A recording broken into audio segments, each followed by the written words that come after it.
Yeah, Jason Wygant here from RacerX. Well, we gave Daniel Blair and his Main Event Moto podcast all summer to screw up being a part of the RacerX podcast network, and maybe they did. I just never listened to the show. I mean, I don't know why you are. But either way, we didn't get any email complaints, probably because no one emails anymore. So we're going to keep the show as part of the RacerX podcast network. But first, a word from some sponsors. Air Medcare Network. What if you're hospitalized with an injury far from home? You'd want to recover close to family and friends, and with an Air Medcare Network Fly You Home membership, you'll have control of where you're treated. You'll be transported to your local hospital of choice with no out-of-pocket cost, and you can now save $10 with the offer code 10MOTO. That's 10MOTO. Visit airmedcarenetwork.com/RacerXoffer1. That's the number 1 to get that $10 off your membership. Essentially, it allows you, if you get injured at a race and you're not close to home, you can get flown back to where you live so you can work out of a hospital that's local, which is a lot more convenient for family and friends. Also by Maxxis Tires. You already know that Maxxis delivers the best tires for your bike, but did you know that Maxxis also offers high-quality tires for your car, light truck, trailer, ATV, mountain bike, and much, much more? Maxxis Tires will let you hook up, pull the whole shot, and beat your competition in any terrain or conditions. Just ask the king, Jeremy McGrath. To learn more, go to Maxxis, MAXXIS.com.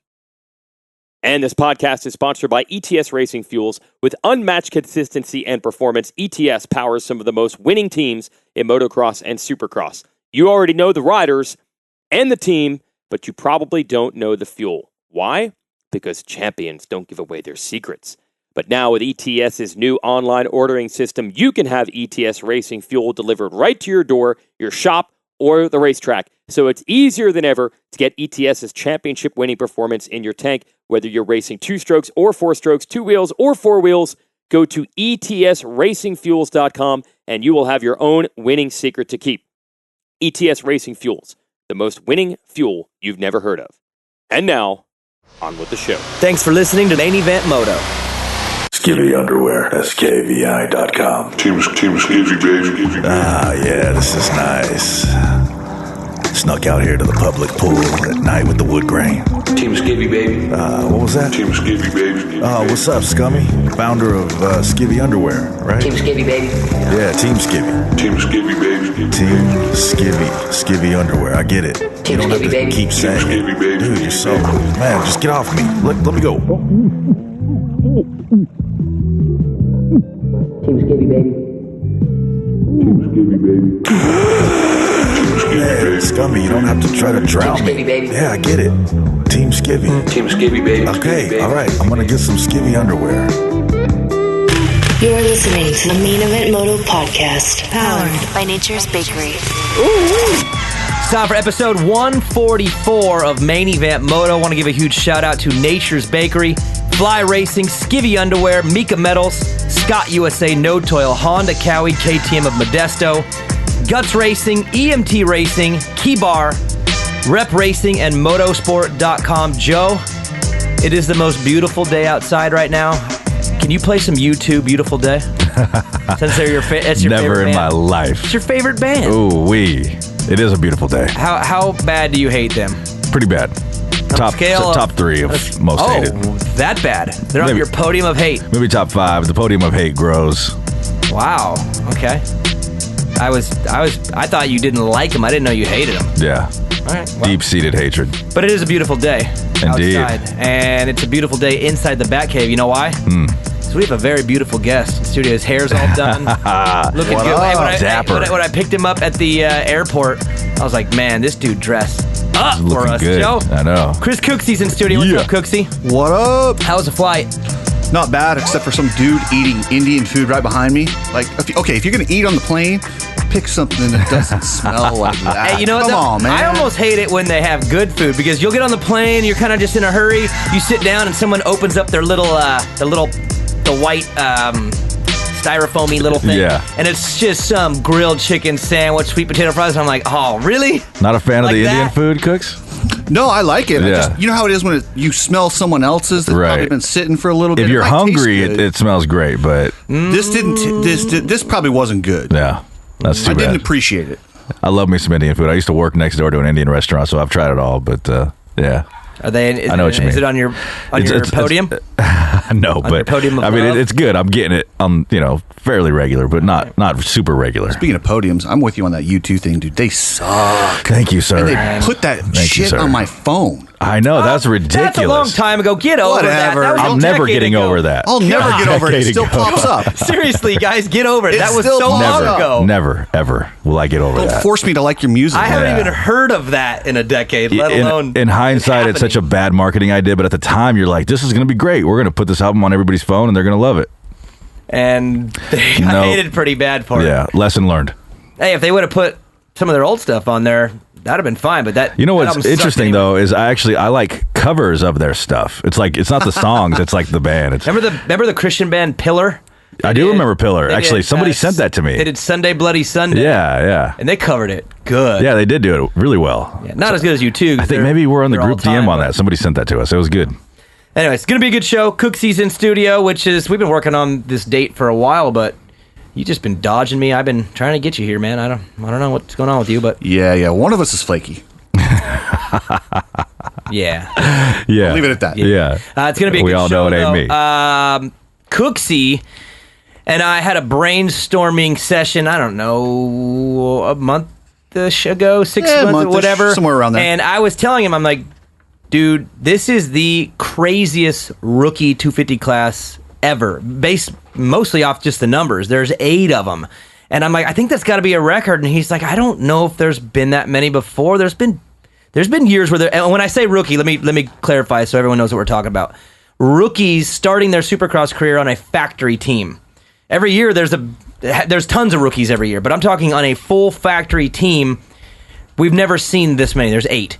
Well, and we joked around about the thought of is this true? Is it right? And I said, dude, why don't you just do like a gnarly article and let's explore. And then he explored, and when he sent me the original rough draft, I'm like, oh my God, like I forgot of all these guys over the last decade that started their careers as rookies and kind of flamed out. And the article is awesome. It's launching.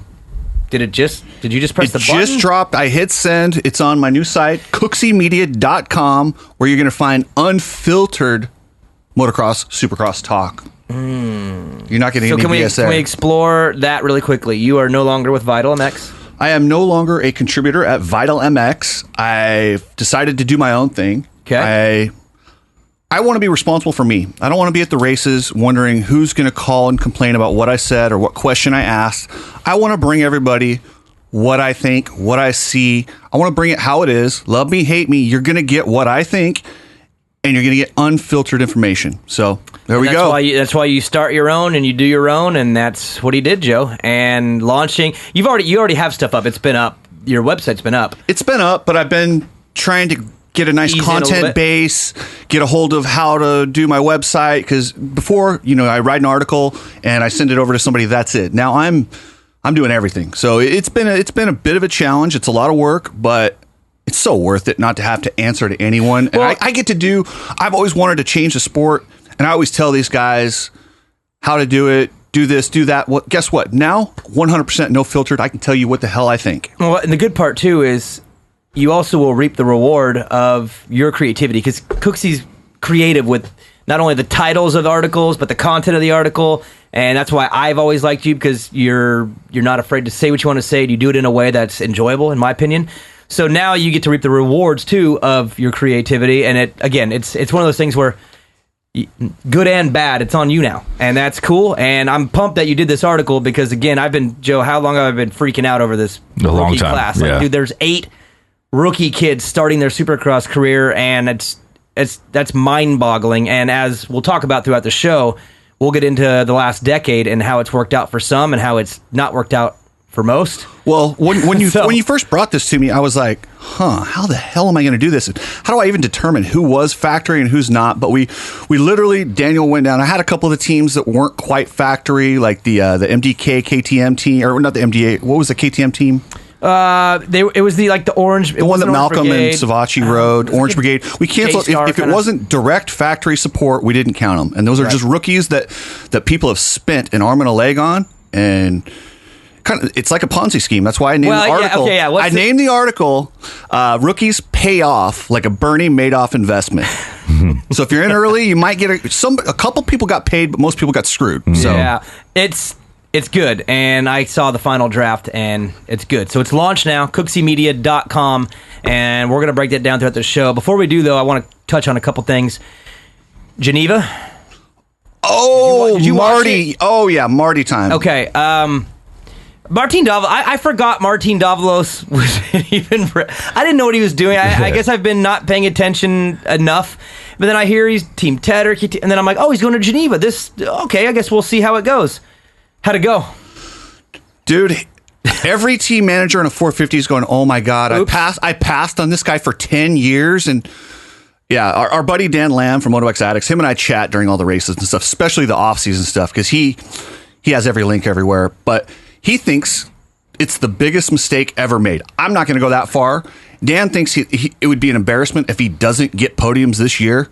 I think he could. I don't think it's an embarrassment if he doesn't. Dude, he's so good, though. Like, with those starts, he's going to be... That's what's crazy, is he is so good. He does get good starts. He's had a decade and a half of beating like all these guys on 250s, but he just gets forgotten about. Either everybody was right, and maybe this was just a one-off off-season race, or he makes everyone look stupid, and we're like, oh, we kind of maybe should have done this like a half a decade ago. You know what I mean? So it's like, we'll find out, but based on what I saw... Speed-wise, execution-wise, he was sick over there, man. Dude. I mean, he gave the goods to Malcolm. People think Malcolm's going to win a main event this year. I do. Barsha, everyone says he's riding out of his mind right now. Justin Brayton, the offseason daddy of the world. And Davalos goes and beats them all on night one. Just slaps them. It's like, what? This isn't a one-off. Remember when he was on the Husqvarna outdoors? And he's not even an outdoor guy, and he was up podium threatening constantly. He's good. Apparently his riding style, and he does have a pretty tight technique on the bike. He rides correct, for sure. Some riders you can see, I don't know if the transition will work. He's so fundamental that I think he'll ride a 450 proper. But he still had a little mistake the second night. He had the second night. He was whole shot gone, and then one little mistake. Were him and Brayton getting into it pretty in the match race. So they do this really cool thing over there where you got to win 2 out of 3, though, right? 2 out of 3. They take the top 4, 1 versus 4, 2 versus 3, and it's pretty cool. I wish they did something like that here and just do like one lap, and it just becomes like a whole shot and take a guy out. Or awesome. It's pretty cool. But yeah, they got into it a little bit. It was funny because Brayton took him out. And then Marty goes by and just gives like the Kembe Mutombo finger wag at him. No. And then it's on, and then he comes out, wins one. Yeah, it was good, but it was good show. But Brayton won the overall, what's that, 6 now? So he's got the record? 6. That's insane. That dude he kills the offense. From October to December, nobody owns the sport like Justin Brayton does, dude. Man. He's just continent over here, country over here, don't matter, just making that cheddar, Joe, all over the world. Every year, and no one's catching on. Like, what are you guys all doing? He's just killing everybody, and Bank of America is loving it. You know who I want to talk about, though? Loves the fourth quarter of the year for Justin Brayton. Dude, Joey Crown in the 250 class over there. Did he win both nights? Dude, he dominated everything. And there's some really good European guys over there, that Doe and then the HSU guy. I don't know their names, but they're really good, and he was fast and dialed in. I don't know why. How does he not have a ride? He's just one of those guys that have had weird timing and had good speed at the wrong time and then had problems at the wrong time. You know what I mean? Sometimes it just don't work out timing-wise, or as we'll maybe get into the show. He just dominated these guys that Brian Moreau was getting like 5ths and 6ths with. But no, let's hire Brian Moreau. Well, we'll get to that, and I'm sure you're... Yeah, I've heard your take on that, and I wasn't impressed. What did I say? You were saying that he's just this ridiculous talent. I said I saw videos of the way he looks in a video, and it looks really ridiculous. That's all I said. That's all I said. Something's ridiculous. Joe, did I say anything past that? That's what I said. I can't recall. Oh, all right. Next thing I want to touch on before we get into the article, because that's what the show will be about. No listener questions this week, too, guys. Sorry.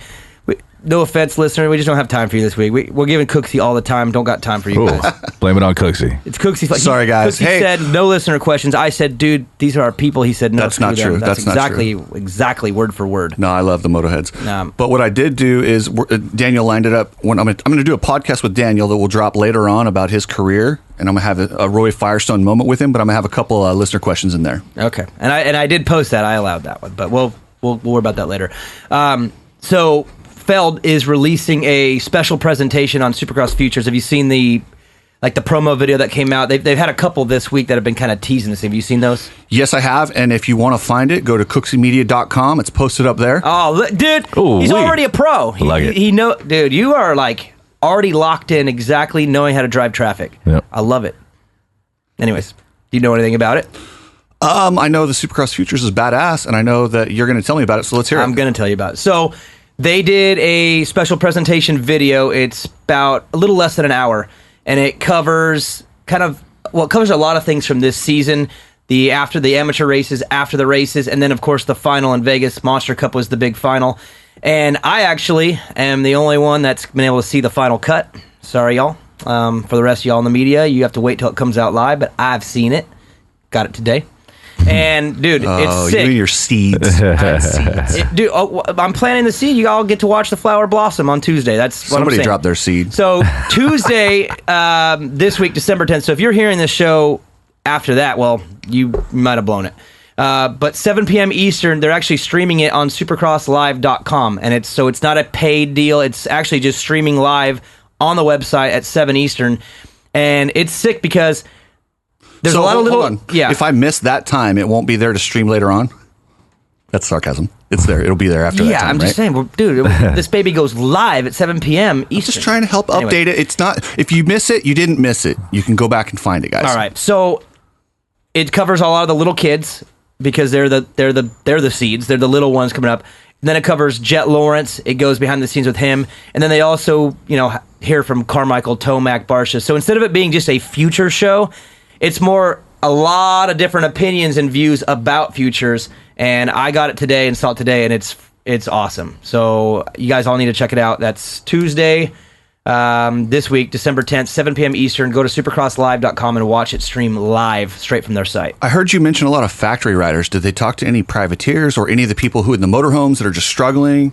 Yeah, dude, it's super diverse. And I knew this was happening a while ago because they were getting these interviews at Monster Cup and before.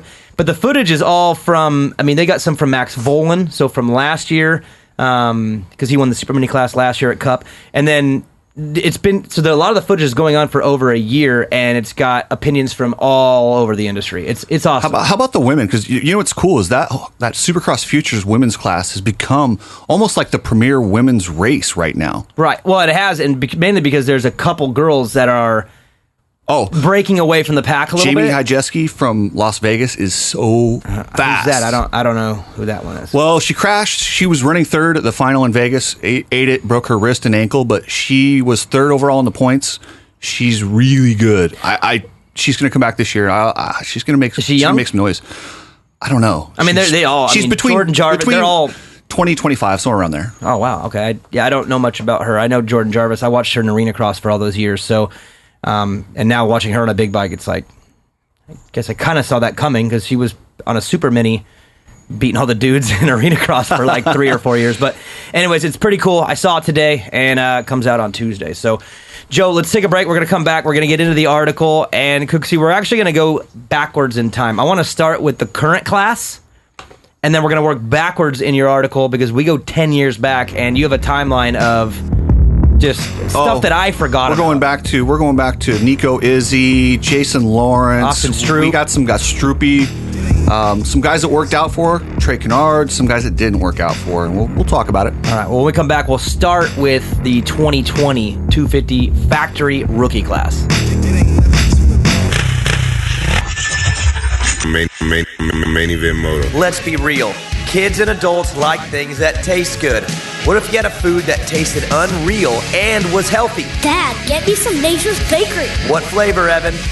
Any, duh. Seriously, my kid is a pain when it comes to track snacks, but since we started eating Nature's Bakery, it's gotten a lot easier. But Dad, don't you always call Mom a track snack? That's not what I mean, Evan. Make sure you eat Nature's Bakery when you're at the track. Convenience is everything to us in the Bat Cave, and that's why we rock a key bar and no toil filters. Trust producer Joe, you're sick of that jingle jangle in your pocket. Yes, sir. Just go get a key bar, like your Bat Bros. And if you're not using no toil filters, you probably still have a flip phone. They make one of the worst bike chores easy. Throw the filter in the wash machine with your ladies' panties, and they'll never be cleaner. Get with the program and get a key bar and switch to no toil. Pay attention, Motoheads. I'm a picky SOB, especially when it comes to products on my son's bike. That's why we run Mika bars, sprockets and chains, and a gut seat cover, and it's not even negotiable. Look, if you care about quality and performance on your bike, you'll be running Mika metals and gut seats and covers. And if you don't, you're a what, Evan? A noob like Uncle Vincent. Main Event Moto Podcast. Ooh-wee. Got another hard date for you, Joe. Yeah. Thursday, December 12th. That is when I will be going on the website, maineventmoto.com. I will be going to the store, and I will be putting sold out on our limited edition sweatshirt. That is the final day you can order. So if you're listening to this show on Friday, oops. Too late. For you. Hey, are you going to do the main show discount code? Yes, I am on this week's shows. Okay. So if you are a Main Show subscriber, get that discount. You get a little discount, and your window's small. You have till Thursday. So they'll get in. We always see a big old push at the end. Yeah, it's because everyone in this world, we're all procrastinators. Of course. Which is great. But it's dope. I can't wait to get So mine. yeah, the sweatshirt, we have a zip up and a pullover. So and I saw a listener question about asking if they're going to have their sweatshirts before A1. Is that happening? I am doing everything in my power to have it to you by Christmas. Yeah, that's what I was going to say. Okay, These are Christmas presents. I'm going to have to actually get in the sled. You're wearing a red hoodie today. I'm Jewish. I'm offended that you said Christmas. I'm sorry. I don't know what to say back to that other than I got to deliver. We'll be delivering them for Hanukkah, Christmas. I'll be coming down your chimney with sweatshirts. Make sure you have Nilla wafers and a glass of milk out. Of course, Kwanzaa. Yeah. But yeah, Thursday's the day. So go to maineventmoto.com and go to the store. They're cheap. $35 for, I think, the pullover and $40 for the zip up. And apparently that's cheap for a sweatshirt. Hell yeah, it's cheap. You ever go to a concert? They're like $80. Money? Huh? That's just stealing. No, this is a present from screenprinting.com. Yeah, screenprinting.com. And Neil is a straight boss. I'm seeing questions about international shipping. Is that happening? What are we doing? You know what? Canada, Australia, you're screwed. I don't even have the ability to even figure it out and know how and quote pricing.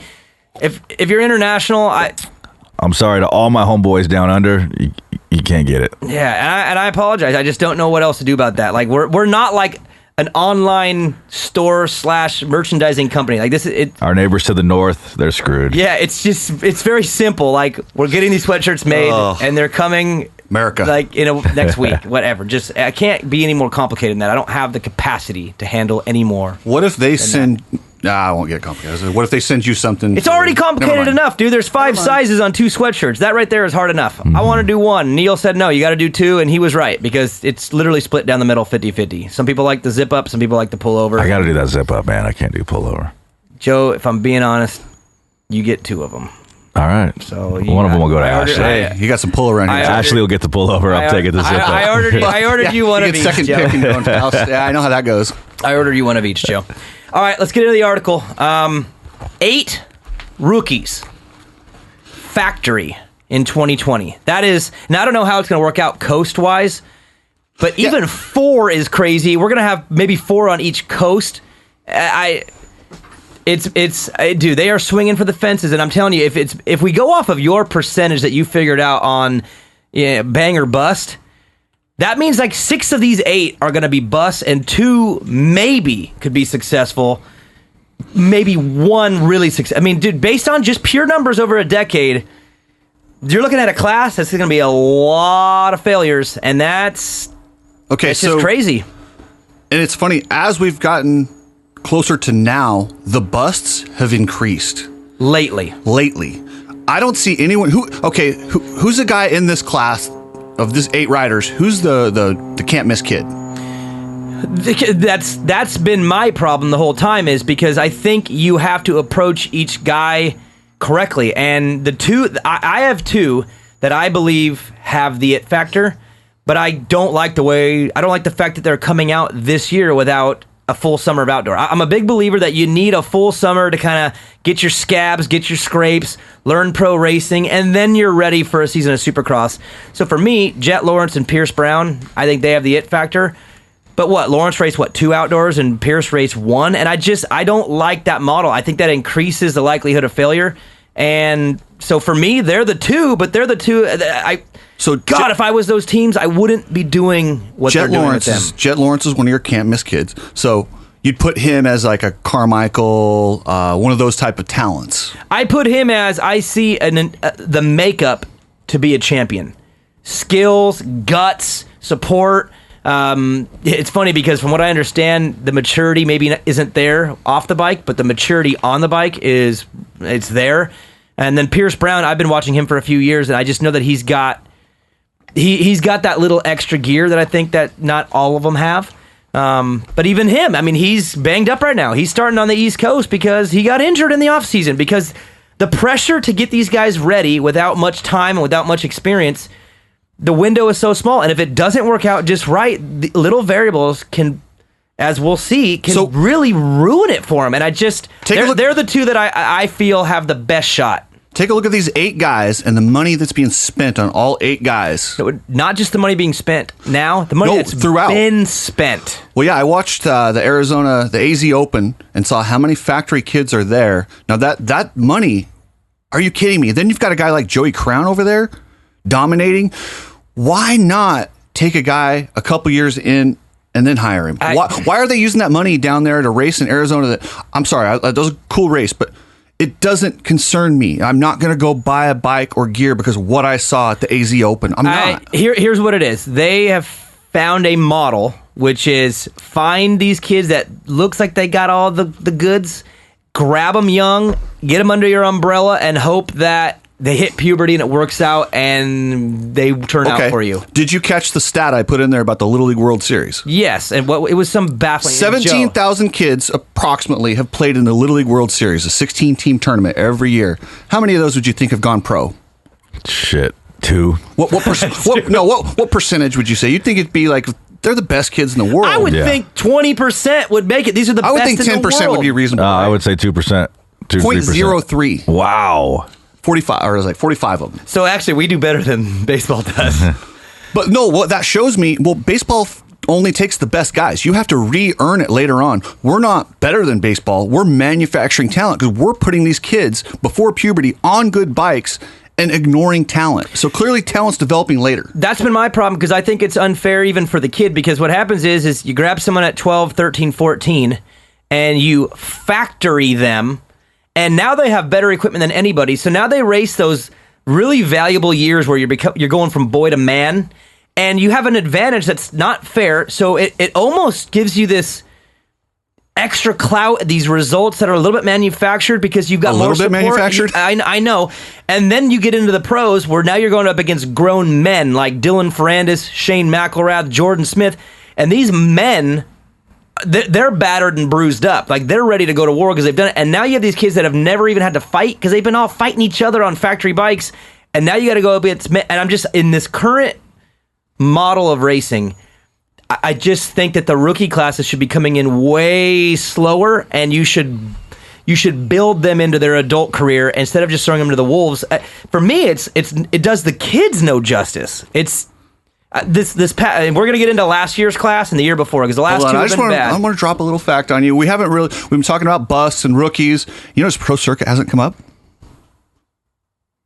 They haven't really had as many busts. I'm trying to think. They're the biggest one. They had Aldridge, and they've had a couple, but for the most part, they don't go with the rookie unless it's Adam Cincerillo. But he didn't even actually completely. He never delivered a Supercross title. But I wouldn't call that a bust. He's not fair to be a bust, but he definitely didn't deliver a title, and he was the chosen one. But I know what you're saying and Mitch is way pickier. He doesn't just say it's like automatic. In fact, he usually has 2 or 3 A riders, and then maybe picks one of the 3. You know, a lot of Cowie kids grow up thinking they're getting on Mitch's team and don't, because Mitch doesn't just throw them in automatically. He definitely has a, hey, good job, I'm glad you were here, but now let me decide if I'm going to actually take you on or not. And again, with Aldridge, that kind of happened with, and Marchbanks, we'll see how his career goes. He's super young, so we'll see. Right now, in his rookie year, it didn't go well. Maybe this year goes better. There was pressure to move him up because of his size. They wanted to keep him down, but he was so big. They're like, we better do it now so we can get into 450. And I don't know if that worked. And then don't forget too, The only reason it's 8 and not 9 is because Seth Hammaker got hurt. Otherwise, it would be 9. He was going to Mitch's team. That was sealed. So because For the of record, I think he's legit. Maybe he's your legit guy, and maybe this will benefit him that he's not starting Absolutely this Supercross series because, dude, I just the Ricky Carmichael, James Stewart, Travis Pastrana, where they come right in, even the Dungey Canard. That's all changing now. The bikes, the way they're brought up, that model, I think, is somewhat broken. But nobody's noticed. Mitch has kind of noticed, but the rest of them, I'm sorry. Even I know you're tight. I know you're tight with TLD, but they are manufacturing a junkyard of kids that they've just tossed aside. Look at that last year. I am buddies with TLD. Falk got 1 year. I am buddies with the guys at TLD, but I'm not going to sit here and lie and say that I agree with what they're doing. I think it's wrong. I mean, honestly, you got Pierce Brown, who is your guy. You think he can be your guy.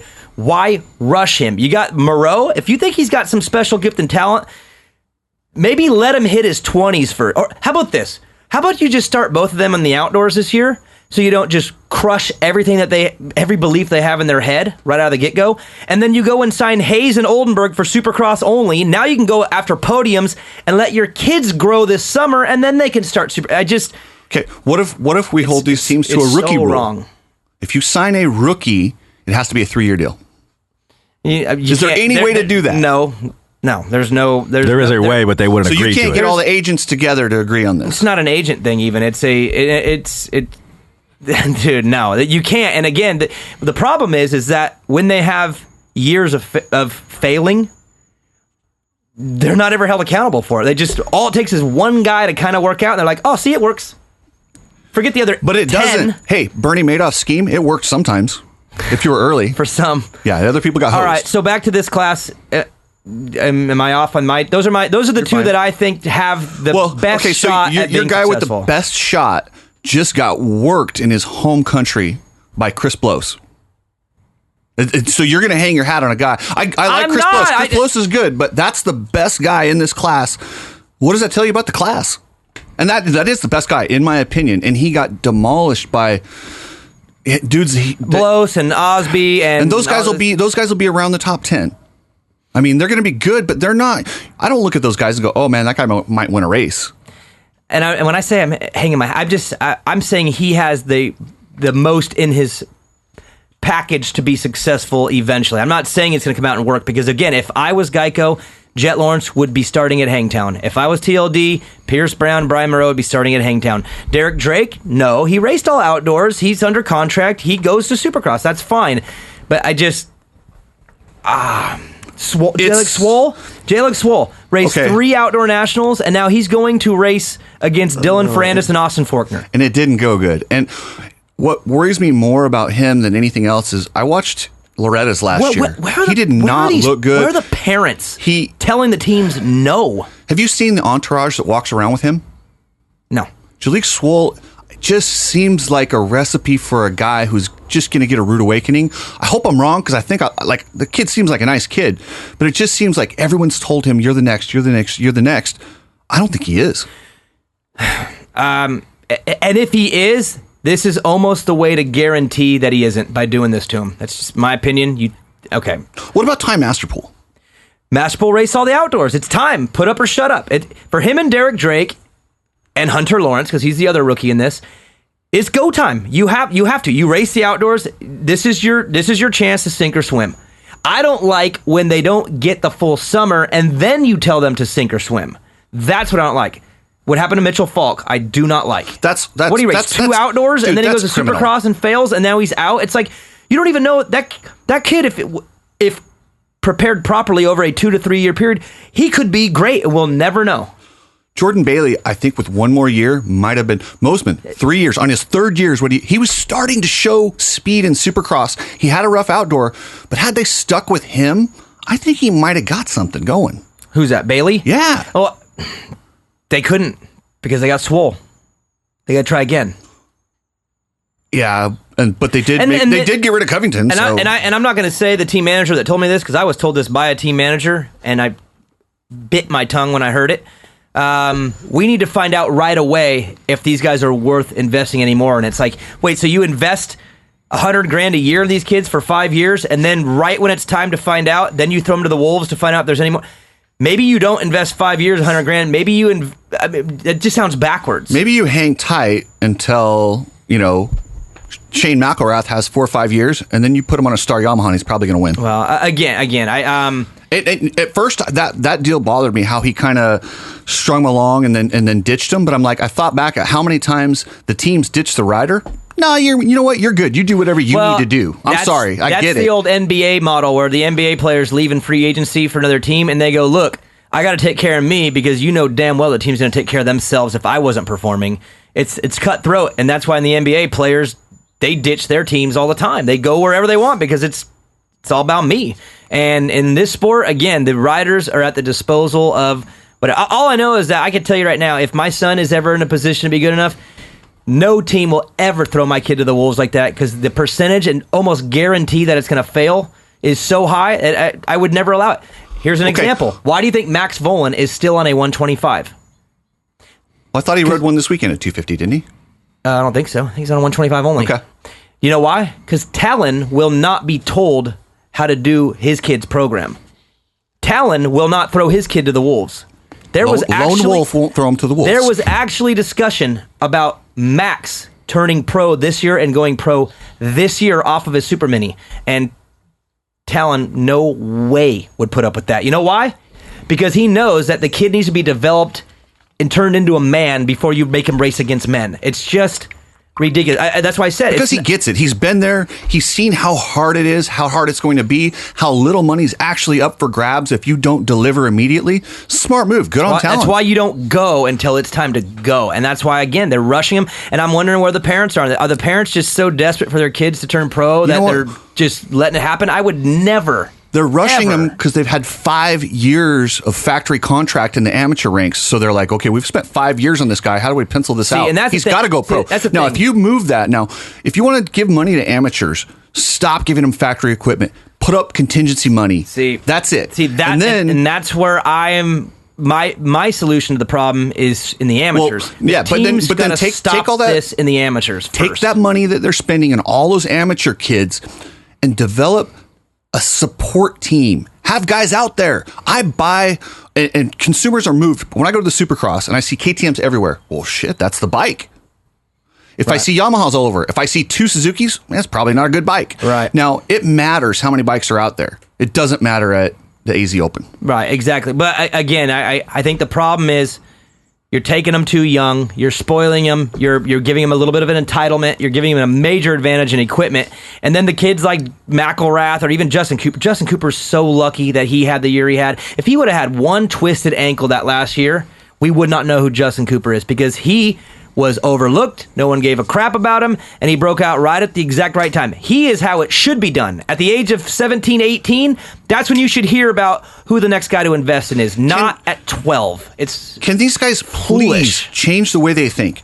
Athletes develop between 16 and 25. I don't think you peak till 25, and then you got 25 to 35, and it's no different for racing a dirt bike. I don't know why they treat them like gymnasts. There's no reason to. Look at Chad Reed. The only reason these guys end early is because of injury or burnout. Well, guess what? If you start them later, you won't have that burnout. Right. Anyways, back to this class. Who are the other ones in there? Hunter Lawrence is the weird one. What's up with his knee? He's riding East Coast. Jet's riding West. But did he have surgery? Do you know?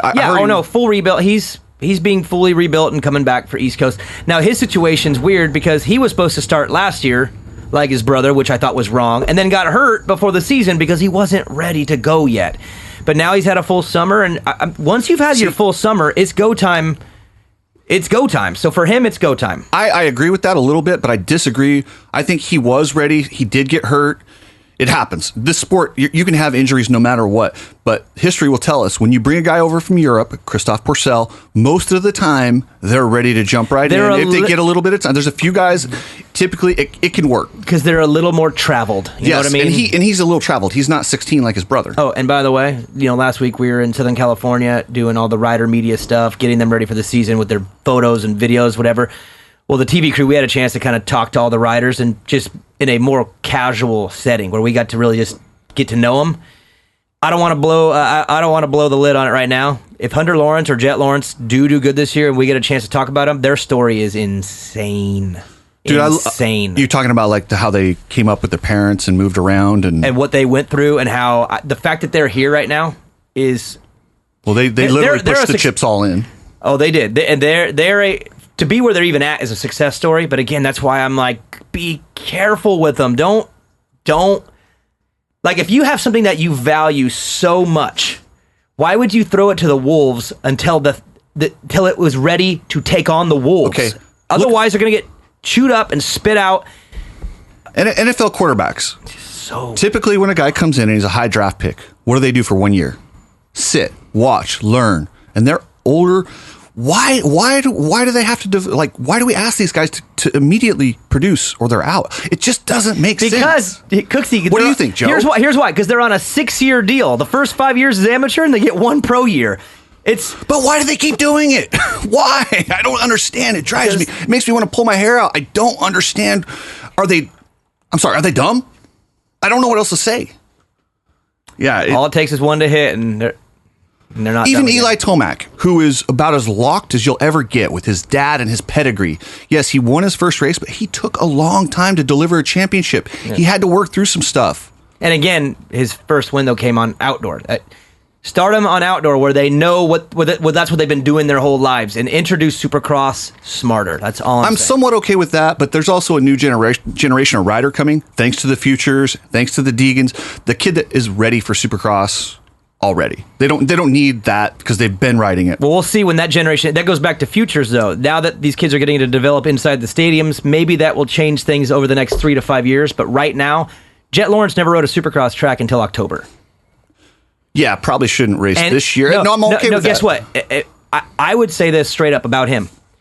If right now, end of December, you take him off the Supercross track and now go get him ready for outdoors, he's probably top 5 in the outdoor, and then he prepares another year, he probably is going for the title in his rookie year because you prolonged the start. You know what I'm saying? If you have the talent... I agree with you. If you got something special... Don't ruin it by starting it too soon. If you got a rider that maybe you're stuck in contract with and you want to get rid, maybe that's what maybe some of these failed guys are guys that they had under a contract that they didn't believe in anymore, and they just threw them to the wolves and get rid of them. Maybe they're just shuffling them in and out. They don't care. But I'm just saying, if you care about your rookie rider and you think he's got the ability to deliver you a title, you do not do this. Yes. Not because it might work. The percentages say won't. Correct. But each case is individual. Like Jet Lawrence. Jet Lawrence is one that I would say sit him out, ride the outdoors. He's 16. Like, why are you in a hurry? What are you so in a hurry for? Good question. I don't know. But what is the I would say is the clock ticking with him? Better hurry up. I don't want to waste his talent. Like, dude, he's a baby, man. Like that dude could be special, and he still might. But I'm just saying. The odds would say you treat it a little bit more carefully. Yeah, but once again, I look at these 8 rookies. If I'm a team manager, and let's say they all ride for my team. I take them to the track and I analyze each one, and I say, this guy's ready. This guy's ready. Let's sit him to outdoors. I don't think it's something you could just put a blanket statement on. Daniel. Can I tell you why that won't work? Why? Because every one of these guys looks like a freak show at their own practice track. I just told you I saw videos of Moreau. He looks unbelievable. We'll see how he does on a gate drop. That's you got different. 8 dudes. Let's put them in traffic. That's and what see I'm how they handle it with grown men, with Shane McElrath and Jordan Smith. See how they hang with those two. Yes, in a race setting, and that's why I'm saying.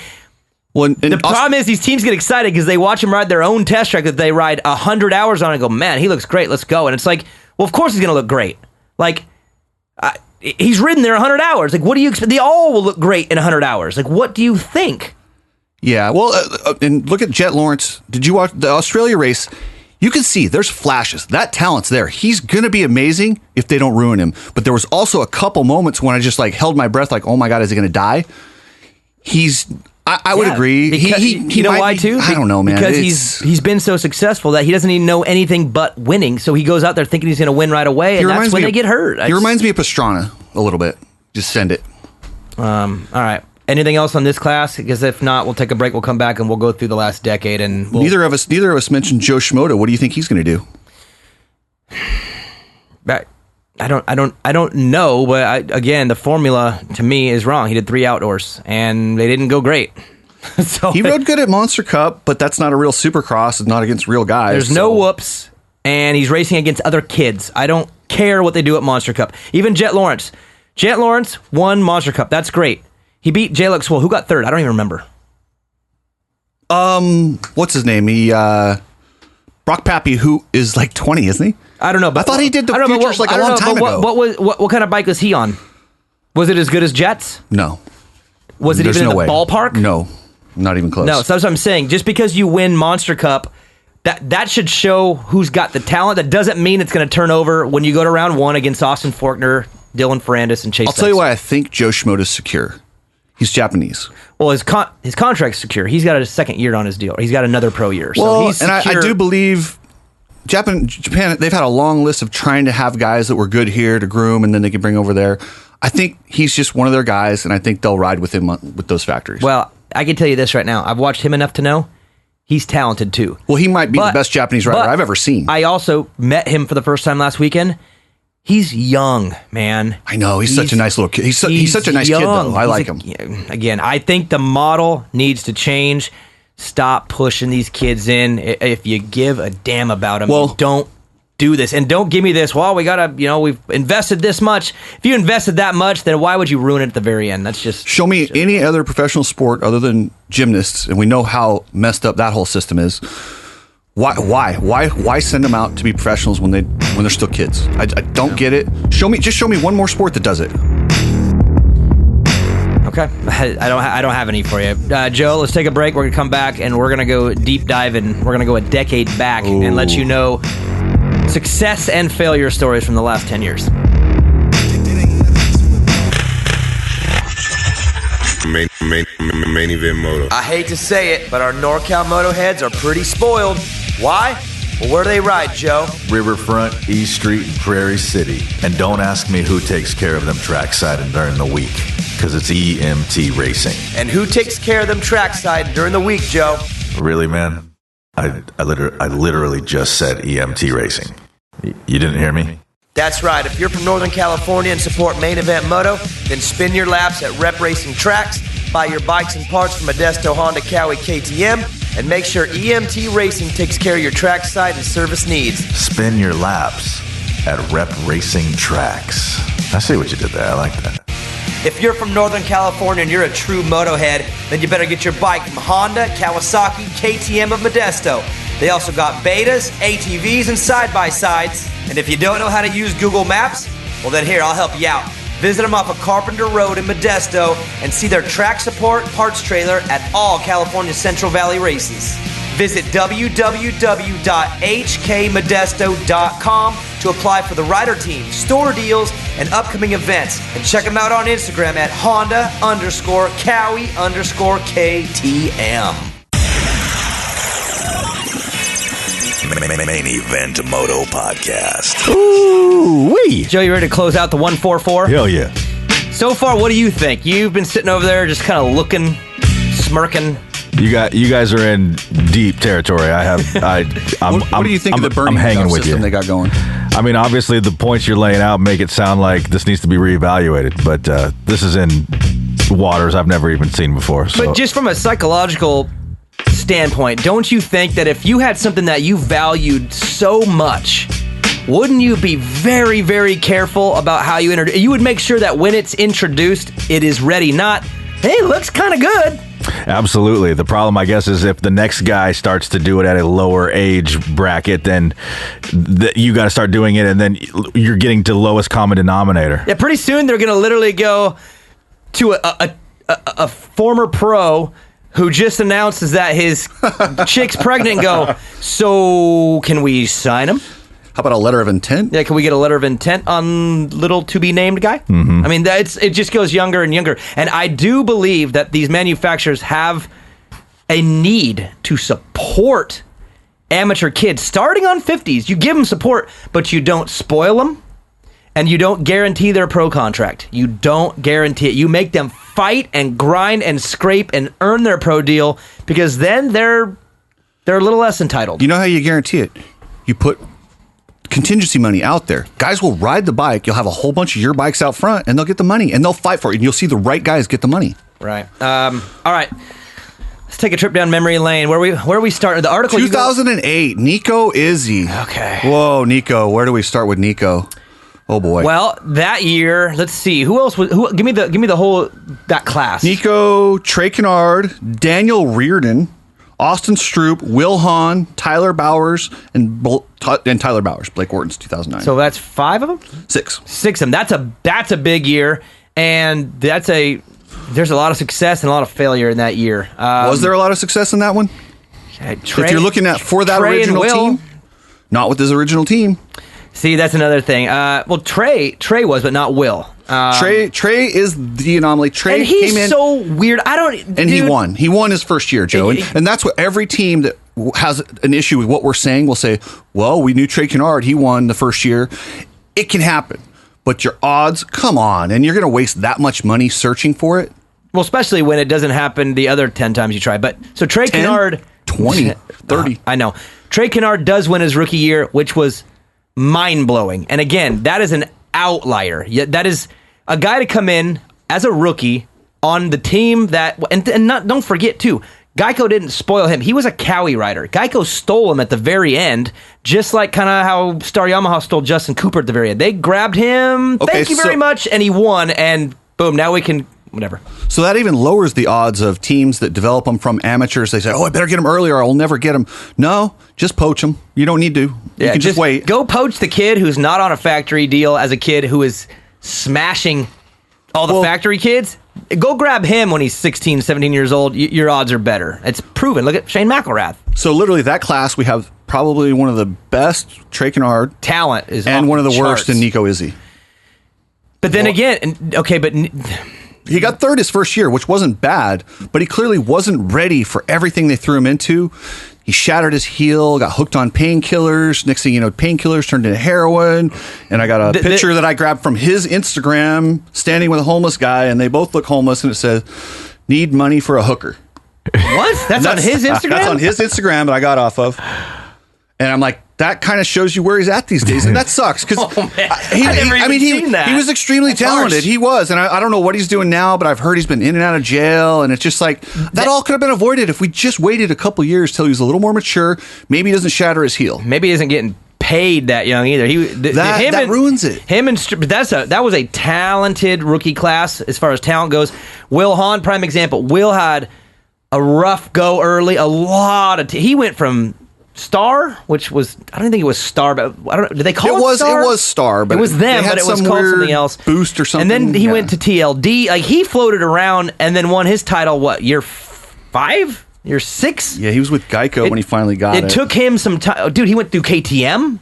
He went through 3 teams before he finally got to Geico and won the title with them. But look how long it took. And he's lucky that he did enough to keep grabbing rides, because honestly, it doesn't work that way for everybody. And if he would have it would have took 1 year to not get a good deal, wouldn't be the same story. And I forgot Reardon even came over. I forgot about that too. But then again, you got remember these teams too. They periodically will go through a little trend where they'll go hunting overseas, they'll whatever. So if some guy from France does really good, all of a sudden they're all hunting in France. Chad Reed has gotten so many Australian riders a factory ride. Like, probably we'll go through your list. So anyways, tough year. Bowers was a weird one. He was a Yamaha Troy. Yeah, at the end of the year, they Star cut Will Hahn loose. Bowers went to Arena Cross, I believe. Reardon he went home. Reardon got 1 more year. Stroop got one more year with Geico, and then he went, I think, back in 10. But I know in 09, when I rode for Geico, he was on the West when I was on the East. So I know he was there. So Kennard, again, the outlier. One good one. Stroop and Izzy both. 2 titles out of that 6, though. One happened right away. One happened after years of. But I'm okay with a guy getting a title after developing if you hire a guy later. So good. Geico hired him later. Good. They got a title. Nobody. Exactly. And we're not saying don't hire guys. We're saying don't hire guys immediately. Yeah. And if you do hire the guys, be more careful about how you put them in. All right. Next year. 2009, Blake Wharton, Dean Wilson, Tommy Searle, Max Anstey, Gautier Paulin, and Christian Craig. We had 6 again. One success story out of that one, I guess. Wilson. No Supercross title, won Still an not a outdoor title, but has made a career out of this, but that's one guy. And you'll notice the team that brought him up. Pro Circuit. And Mitch, again, that was a weird one, too, because remember, that was when it was between Wilson and Baggett, and Mitch had to make a decision, and he chose Wilson, ended up paying off, but then he ended up getting Baggett later anyway, and it paid off twice. You know what I mean? So, yeah. Sometimes, go ride for Rockstar for a year and then talk to me next year. Sign a 1-year deal. Back in that time with Mitch, he could do whatever he wanted. He was literally like, what team? I mean, it was like almost Gosler like talent. He was talent sweeping stacking. the floor to ride the bike. Right. And he didn't even have to pay. So, okay. Now 2000, that was 2010. 2011, Gannon Audette. Remember him? Yep. It's crazy that a guy like Gannon Audette, who's pretty good, but you wouldn't think he's just factory. Gareth Swanpool, the trainer, Gareth Swanpool, Eli Tomac, Jason Anderson, Ian Treadle, and Ken Roxon. So that was a pretty solid class right there. That's a freak class again. That is, dude, those were damn near surefires. Roxon has already won a world championship. Okay, and Eli Tomac won Hangtown, his very first race. These classes are what people point. These are the outliers that they point to and say, "No, you guys are wrong." Yep. Okay. So, Ian Treadle, that was a freak deal, though. Remember that? And that's not fair either, because from what I understand, he might have been the best out of that entire age group. And I thought he was good. What you got? Okay, but still, look at it. Jason Anderson got sent home. And he lucked out. Jason lucked out that Bobby Hewitt freaking saw.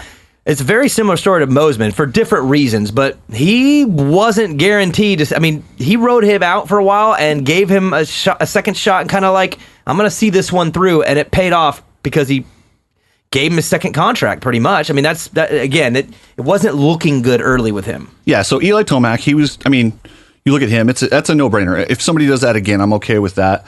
Anderson got lucky. And when they grab guys like Ken Roxon, the guy's a world champion already. That's a no-brainer. Yeah, so I'm okay with stuff like that. That wasn't even a grab. Well, it kind of was. KTM stole him. He was a Suzuki guy all his whole life, and KTM stole him. But that it's not the issue. I'm more complaining about the younger kids just reaching. I mean, is there anyone in this 2020 class that makes you think Ken Roxon or Eli Tomac?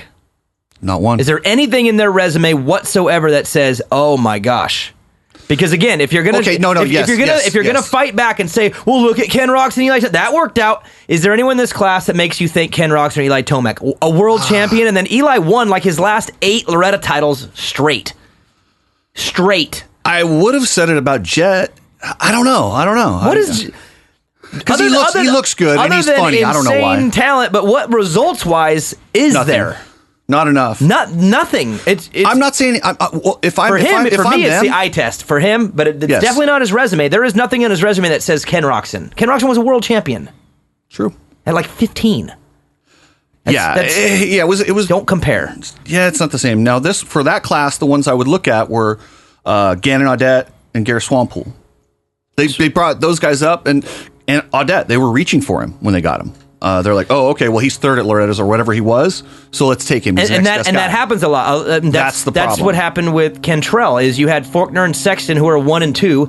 Cantrell was the third guy who would beat them in some of the 4 and 5 lap motos, and then you're like, well, he's just like Faulkner and Sexton. Well, maybe if you scouted a little harder, you would have seen that wasn't the case. Yep. All right, next year. 2012, Marvin Muskin, Justin Bogle, Kyle Peters, and Jeremy Martin. It's a pretty solid class. There's only 4 guys, though, so they weren't reaching a whole bunch. What's crazy, too, is Jeremy Martin he's such a weird story. It's almost like a Justin Cooper. Well, it's not the same, but he blossomed definitely later. And then when he won his first outdoor title, everyone was like, what? Like, no one saw that coming into the season. Nobody saw that. And to the point of the Supercross discussion, how's that gone? For him. Not good. Win a race, DNQ. Win a race, DNQ. That was so weird how he does that. Yeah, I'm going to tell you right now, though, he's my pick to win 250 this year. Dude, he looks really good. I don't. It's crazy that he looks better now than before the back I don't injury. even know how, but right. And just my discussions with him last week at the media days, that dude is driven and bitter. And dude, he's scared. I'm telling you right now. What's he bitter about? just the way this unfolded. I mean, he was supposed to maybe win that title, move up to 450. His path got altered, and he's just bummed that it's altered, and he's still in the class. He doesn't want to be in that class. He wants to be a 450 guy, and he's bitter that the path went this way, and now he's trying to make up for it. And he says he's breathing fire. That's all I'm saying. And the way he's ridden, just in the little bit I've seen him, he's my pick for the East. I'll say it now. It's my pick. Nice. And who was the one that won that year? Oh, and then Muscan. That's different. He was world champion. Bogle got a championship. It took a while. They had to develop him. So, but he got one. And Peters. But Bogle, it took him his third year, but he had a long contract with them. Like he was safe. He didn't have to go out in year 1 or 2 and prove it or get dumped. He had time to develop. Okay, so let me clarify what I'm saying. I'm not saying don't grab these guys, but if you're going to grab them, give them 3. Yeah, if you give them 3, you're developing them. I'm okay with that. Again, if you give one and done, I'm pissed. If you give them don't 3, it sounds like you care about them. Yes, and that's all what I I'm saying is the one and dones aren't good, and that's why again, if you care about them, you also take a more strategic approach, a longer approach, because you give them a contract that allows them to grow and develop. And I'll say this about Jet Lawrence: I do know he has a really long contract, so I'm good with that. But I think he could win in 2021 if they're more patient. But now I think he's going to have moments this year where you're going to go, wow, he is really talented, and he's going to have moments where he's going to go, wow. Okay, hey, I'm a jackass. Jeremy Martin was 2013, not 12. I looked at it wrong. Oh, all right. So, 13 was Martin, Zach Bell, Jesse Nelson, and Justin Hill.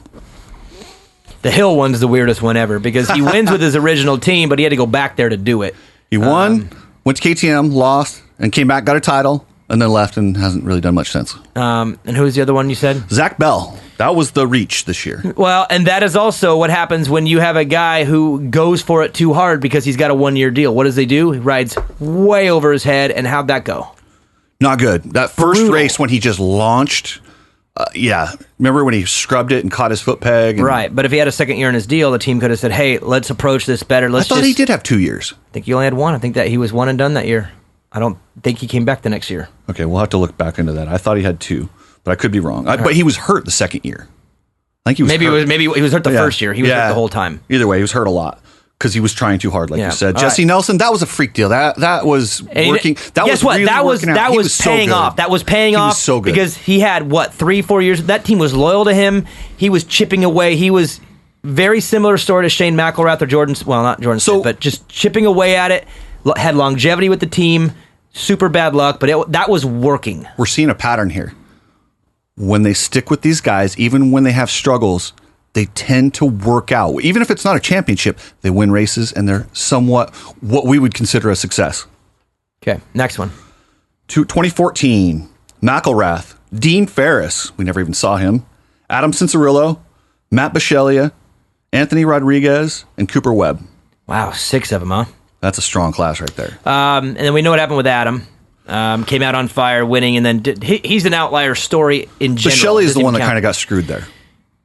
He just never really did good in Supercross, ever. He was very good in outdoor. But he only got 2 years, and then he had to go ride a Suzuki, and that just ruined it. Well, and then he had all the injuries. But if he stays on that team one more year, maybe he has a breakthrough. That was Everything a talented changes. class, though. Another talented class, but didn't work. It worked out for half of them. But how many titles are out of that class? Let's see, 0. Or no, Cooper Webb had 2. Cooper had 2. Yeah. And again, did you ever hear his interview with Zach Osborne on the Shifting Gears podcast? No. Dude. Webb, was so over, he was begging for rides and then barely even got the deal with Star. He got overlooked so hard, and that's why you want to know why a guy has a chip on their shoulder? Go listen to that interview, and you'll have an understanding why that guy is programmed the way he is. He's bitter too. He got looked over hard, and that's why, if you wonder why him and AC aren't the best of friends too, go listen. Well, he won't say it in that interview, but if you know his backstory and you look at his results of his amateur career, you'll understand. I can't wait to see them this year because they're going to be together a lot. That's for sure. Next year. 15. Arnaud Tonas. Yep. Chris Aldridge. RJ Hampshire. Jordan Smith. And Aaron Plessinger. Wow, Plessinger worked out, and it's crazy because the other ones, man, Aldridge was so dude, fast. He amateur. he was insane. Okay, Mitch screwed him over, in my opinion. 2 years, but it was like pressure, and it was one of those like you deliver or else. And he was trying so hard, and he's good. If you don't believe in his talent, go watch him on a 2-stroke now. Tonus too, because Mitch even admitted that he feels like he did Tonus kind of wrong. When he ran himself down and got ill, like sick. He was just, you could tell he's bummed that one didn't work out, and he felt like it could have if it was done differently. So I would say that was probably Mitch's worst year, right? Yeah, that was probably when Mitch reached a little bit and went. He kind of did the same thing as the other guys, but it's funny. The funny thing is he actually learned from it, and he'll tell you that. Do you feel like RJ and Jordan Smith are just unbelievably similar? Yes, they look. Yeah, absolutely. They came out the same time. They got 1-2 at Monster Cup the same year. That was Jordan Smith was their guy. RJ got added to that team because of how he did at Monster Cup, and both of them have now steered off and gone to other places. So if the success comes, it ain't coming with the team that brought them up. I'll consider both of those guys not successes for their original team. They reached, and those years when they were developing, and Geico paid all that money. Geico got nothing, and then they handed it off to someone else. Geico got nothing out of Jordan.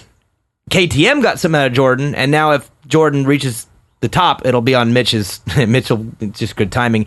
And same thing with RJ. If RJ takes the next step, it won't be on Geico's dime. That's for sure. It'll be on the guys that grabbed him at the right time. Yeah. Year 3, year 4. Yeah, and then AP, he delivered, but how many years in did he deliver?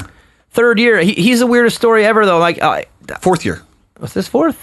3rd year Supercross. He won. 4th year both. 4th total year, but then again, did he didn't start in Supercross? Or no, maybe he did. He did. 157. No, he was his 4th year Supercross. Wow. All right. So there's a title. There's one out of that class. Okay. One title. That's it. And then RJ and Jordan are still there. Okay. Next year.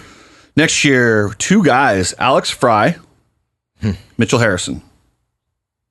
Harrison got screwed again. Harrison, I think.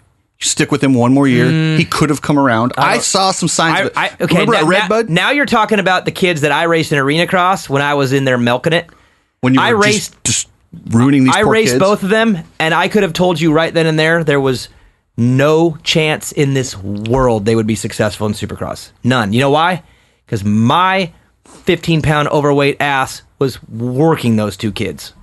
Working them. I want to and I'm sorry, but when you are winning Loretta Lynn's or your top 3 at Loretta Lynn's and you show up at an Arena Cross and you can't deal with me and Dave Ginolfi, you guys are some bad old dudes, because when Plessinger and Hampshire showed up, they waxed our ass. And I remember Plessinger, Baltimore Arena Cross, showing up, and I'm like, who's this kid? Oh, he's Yamaha's up-and-coming kid. Dude, he T-boned the crap out of me and made me his bitch. All 2 weeks in a row, as did RJ Hampshire. And I was like, those 2 have a shot. Now you're going to get into a list of people that I dealt with that I literally couldn't believe they were getting factory rides, because it's like, did you guys not watch them race against these old squid vets that were just working them like, I mean... Well, and I want to argue with you because I feel like Harrison had some talent, but when you ride with somebody on the track, I don't know how to explain it, but you can feel and you can see things that you don't see from outside the track where, like you said, you can say a guy's good or not good, and it's so easy to tell when you're riding with them. So I'm going to go ahead and defer. But damn, I really thought Mitchell Harrison, one more year. I think he might. I don't know. I'm going to just tell you, no. My opinion would be absolutely not. Not to be harsh, but I mean, and he had 2 years, and and then he got on Husky. He had a 3rd year on a factory team. All 3 years were bad. Bad. Yeah, okay, so, but you got to switch, and, fair enough. Hey, other guys switched, and it worked out.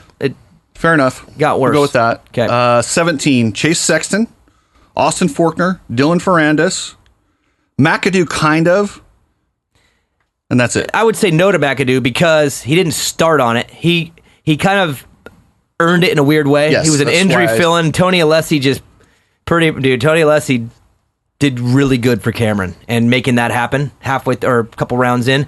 But God, dude, Faulkner, Sexton, Ferrandis, which, by the way, guys, I might be getting my dream because the word I'm hearing right now is all 3 of them are on the West. As of what I heard last week, all 3 of them are on the West, and Justin Cooper on the West. So it might be them 4 all on the West. If I'm anyone on a 250, I want to go East then. Oh, just please, for the next 4 weeks, nothing happened to change that, because if those 4 end up together... I will care maybe more than the 450 class. Cameron McAdoo. What about him? He's going to win races, and if he wins them early, he's going to be in championship contention. Watch. Bro, trust me. Word is, I think he's riding West too, and if that's the case, good luck getting a podium. I'm telling you, you'll see. I don't. Maybe I don't know. Sexton though, how'd that work? How did his Supercross career start out? Not good. And he broken femur. 5 minutes in. Yeah, it's just. Yeah, but once again, I'm all right with it if they stay with the guys, and they did stay with them. You know what's crazy is Faulkner and Sexton. One of those two was going to win that title last year. People say Sexton won it by default, and I understand what you're saying. He still beat Cooper, though. But the truth is, though, is that was a young group that's finally getting into their own. Sexton, Cooper, Faulkner, and now they're primed and ready. But they're going to deal with Dylon, Joe.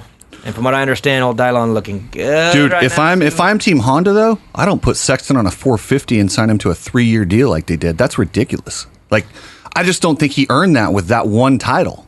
What else is he? He's never even won outdoors.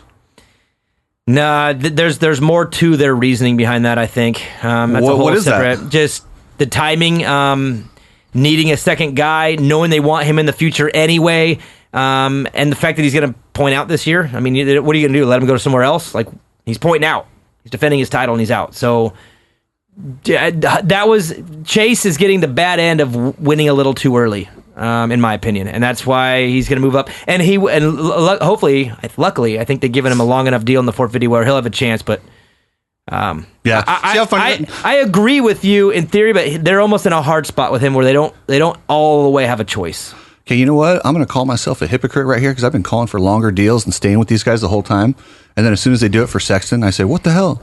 So because it's the same theory. You just feel like he's been pushed too early, which he is. But again, the calendar didn't work out for him. He won a little too early. Fair enough. So, all right, and now we get into the most recent, boy. and this is where again I feel like a little bit better scouting.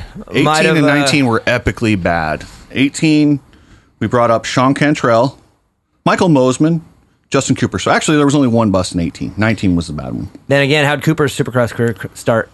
Not good. No, what did he do? Get hurt at round 2? Yep, because why? He was fast, though, but I don't know that that's... Who cares if he was... You say that every time. Fast. Just because a guy gets hurt. He was in the LCQ at Anaheim.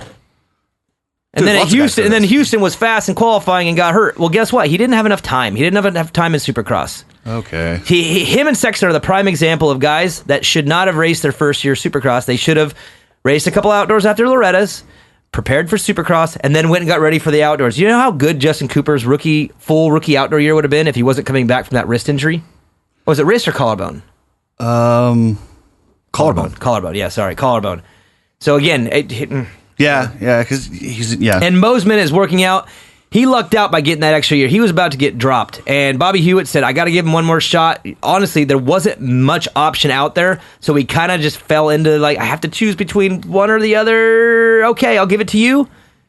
And dude, Mosman, give him credit because in year 3 he took the step, and guess what? Halfway through Supercross, it was looking bad. He was not good. I think a lot of guys can make that step given the opportunity. I think way more than what they think. So it sounds to me to me your biggest beef with the whole program is these guys don't get enough pro time to develop. Yes. And my biggest beef is throwing any of these guys to Supercross without a full year of racing professional first.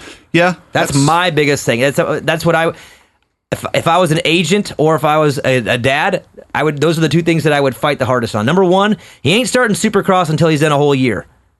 And number 2, you're giving him 3 years. Otherwise, we'll go somewhere else. Yeah, if only there were other options. So, you pretty much take what you get sometimes. But they always say there's not the money. It's there. I saw it at the AZ Open. All right, now give me your stats. 19. Oh, yeah. Hold on, 19. Marchbanks, TBD. Falk was just screwed. Mm-hmm. Jordan Bailey. Oh boy, screwed. Covington. That doesn't even. That's an outlier story. That doesn't make sense. Enzo Lopes. That one was the weirdest. When I heard that JGR, I was like, "What?" That was, I think, that was Suzuki or JGR being desperate that they needed a kid too. Everyone else has these kids. We need a kid, and then what? Gets 1 year and he's out. Yeah, and then now we're to now. All right, give me the stats. So this is the part of the article that I like the best. What stats we looking for? Just the amount of titles won by guys. Okay, hold on. We'll go with how they fared here. Riders who delivered championships to their original team. Factory Connection had 4. Wow. Star Yamaha, 2. Red Bull KTM had 2. Roxon and Muskin. Yeah, exactly. World Rockstar champions. Suzuki KTM's had 1. Hey, way to swing for the fences with those world champions. And that's it for guys that had championships that they brought them up as rookies with their original team. Now, according to your statistics, how many busts? Oh boy, I gotta get down here a little. It's gonna take my iPad a second to catch up. So, busts. Oh boy, Suzuki with Nico Izzy is considered what I considered a bust. Some of these guys have had successful careers, not with their original team. This is a bust with their original team. Factory Connection has had 6. Star Yamaha has had 7. TLD hasn't been around nearly as long, and they've had 4. Rockstar Husqvarna has had 3. Haven't been around that long either. No. Couple. Pro Circuit has had 3. Yamaha Troy, but they're not around anymore. And then Dean Ferris and JGR had Lopes. So really the worst one right now, Star Yamaha has the worst record, but they've been kind of good as of late. Yeah, but look at their team. How much did they invest in Colton Nichols before they grabbed him? How much did they invest in Justin Cooper? Not much, because he was over at... How much did they invest in Dylan Friz? Colton Nichols is an example of what I want to see teams do. Nichols is the exact way it should be done. Yes. 100% Yeah, started the right to way. invest that much in him. No, he started out as a dude on a privateer team, then went up to Cycle Trader, went a little higher, and then went to Star. And dude, look, he's sick. Yeah. That to me, that is the model. If I'm a team owner, that's the model I'm chasing. I am looking for guys that have the character and are being able to fight with guys in Supercross, kind of scraping away. And then I know that my program will then allow them to take the next step. Not that my program's going to give them that step when they're kids. And then, oh, by the way, as soon as you're 16 or 17, boom, right to the wolves without any development. They think that the development is their bike that they get for 5 years, not the actual development. And that's why you need to let them develop more. So if I was the accountant at KTM and I looked at these numbers and went, you're doing what with what? And this is your success rate? Oh, no, you're cut off. I'm sorry. As a bean counter, this doesn't work. You need to have a better success rate than this. A baseball scout would be fired if he had this kind of success rate. Am I wrong? Then is it... Then is each... I mean, it's crazy because each team is responsible for their own choices. They just all do the same thing. That's what one does it, they all follow. It's this tight little... it's like high school. One kid does it, even if it's stupid. Next thing you know, everybody's wearing one sleeve up or whatever they're doing. They're just doing it to go along to get along. Yeah, my final point on all this is there's 8 rookies this year. 3 of them should be racing Supercross. The other 5 should be starting at Hangtown.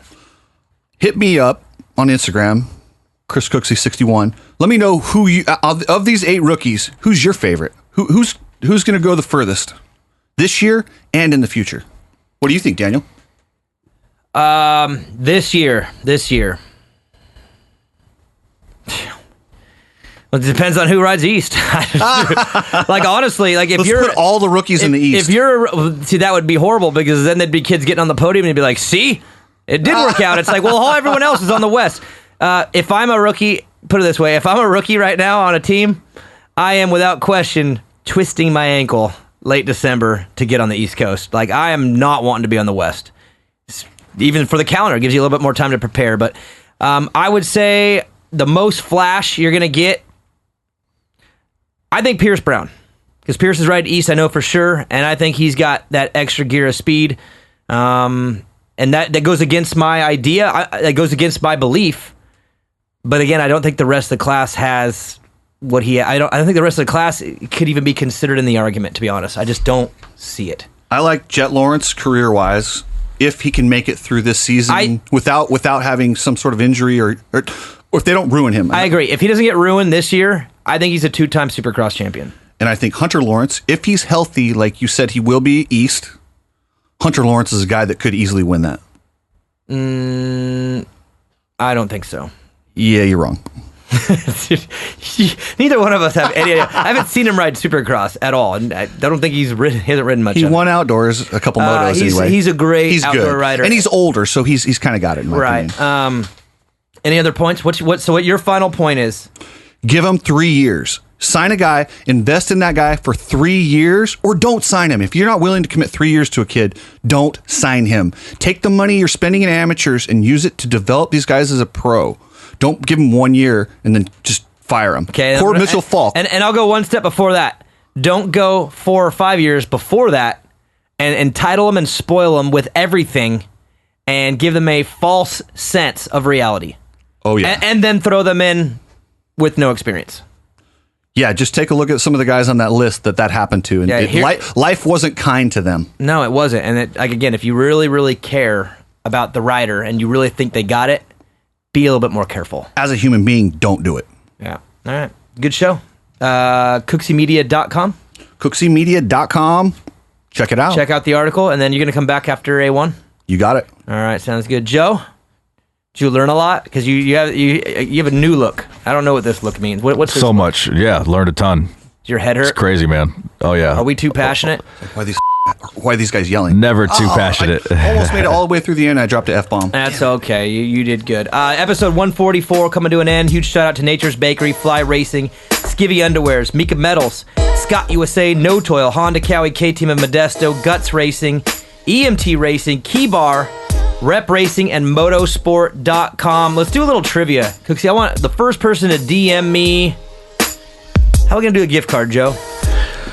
I want it to be the first DM. It's whole shot time. Some of you that listen on Wednesday, I'm sorry. This is whole shot time. Piscatelli, you got that. Come on. That dude's on it. He already won. He can't win again. What do we got to do? We got to do some kind of a trivia. What's a good question? God, you got me on the spot here. Can you? Hey, it's a good rookie ask question. Something about this race right here. Now, Cooksey, can you misspell a word in the article, and whoever tells us the misspelled word first?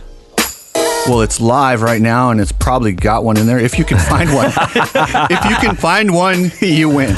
DM me a misspelled word or a punctuation issue. Anything. I promise you there's one in there. Whoever finds the first fault in the article gets a gift card. Thank you. You'll be my editor for the day. Yeah. And then be quick, because then I'll tell Cooksey he'll fix it real quick so not everybody sees it. But you will win. Is that fair, Joe? Yeah.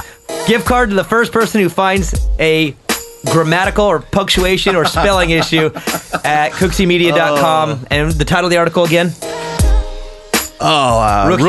Rookies pay off about as good as a Bernie Madoff investment. I love it. All right, guys. Episode 144 is done.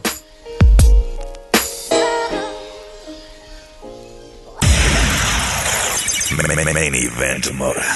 Screw it. You know it by now.